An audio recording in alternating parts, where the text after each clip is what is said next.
High বন্ধুরা, তোমরা তো ভালো আছো নিশ্চয়ই। খুব ভালো থেকো।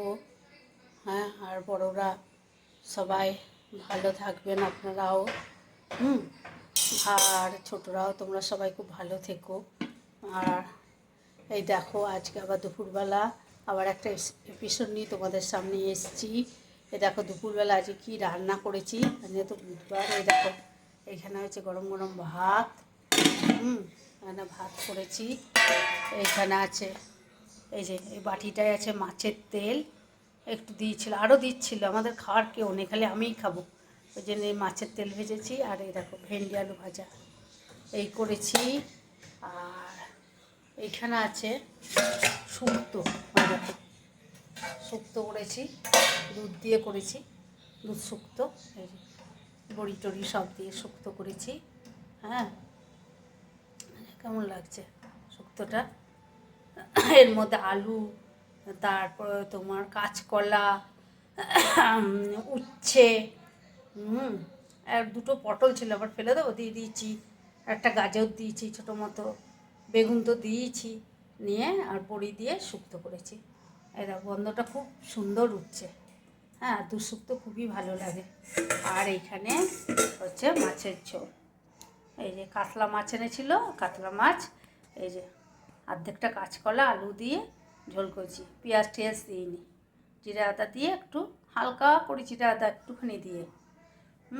হাজবেন্ড বলছে যে পাতলা করে করো, নিয়ে ওই জন্যে পাতলা করেই এই দেখো ঝোল করলাম। ঝোলটা কেমন লাগছে বন্ধুরা? হ্যাঁ, কাঁচকলা আছে, আলু আছে। হ্যাঁ, তার জন্য এরম করে ঝোল করছি। এরম করে ঝোল করে খাবে, ভাল লাগবে। তেলের মধ্যে জিরে ফোড়ন দেবে, জিরে ফোড়ন দিয়ে তারপরতে প্রথমে মাছটা ভেজে নেবে, ভেজে নিয়ে তারপর জিরে ফোড়ন দিয়ে আর কাঁচকলা আলুটা ধুয়ে দিয়ে দেবে, দিয়ে হলুদ দিয়ে ভাজা ভাজা করে একটু আদা ঘষে দেবে, না বাটলেও হয়, আমি তো ঘষেই দিলাম।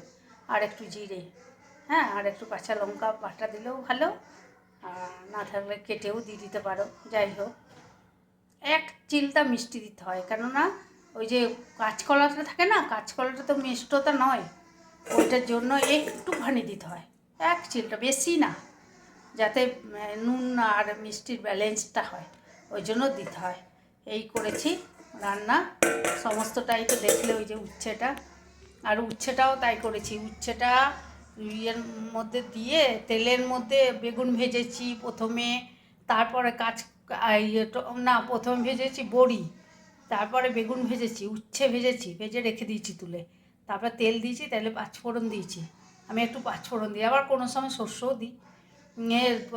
ডাঁটা, আলু, একটু পটল ছিল, তারপরে এই গাজর টাজর সব দিয়ে দিয়েছি, দিয়ে ভাজা ভাজা করে হলুদ নুন দিয়ে ভাজা ভাজা করে দুধ ঢেলে দিয়েছি, দুধ দিয়েছি। তারপরে দুধ দিয়ে যখন একটু ফুটছে, তখন বড়িটা আর বেগুন, উচ্ছে এগুলোকে দিয়ে দিয়েছি। বেশি যদি আগে দাও না, তাহলে আবার আলুটা একটু মজে যাবে একটুখানি, তখন দিলে ভালো। আর নাহলে যদি বেশি আগে দাও, তাহলে আবার জানো তো তিতো বেশি হয়ে যাবে। তো বেশি ভাজা হলে সেটা তিতো হয় না। তাহলে এই হচ্ছে আমাদের রান্না। তোমরা কে কী রান্না করেছো কমেন্ট করে জানিও। আর আমি এর মধ্যেই ওই কী বলে, তোমাদের সামনে আসবো, এর মধ্যেই আসবো আমি লাইভে। হ্যাঁ, তা তোমরা খুব ভালো থেকো, সুস্থ থেকো, সাবধানে থেকো, আর সবাইকে ভালো রেখো। আর দিনটাও ভালো, বেশি গরমও না, বেশি ঠান্ডাও না, গরমও না, সব ঠিকঠাকই আছে। আর বাসন্তী পুজো হচ্ছে, কার কার বাড়িতে কমেন্ট করে জানাবে। হ্যাঁ, ভালো থেকো। হ্যাঁ, আর এইগুলো শুক্তো মাছের ঝোল এরকম করে করেও ভালো লাগবে। Tata, bye bye, see you.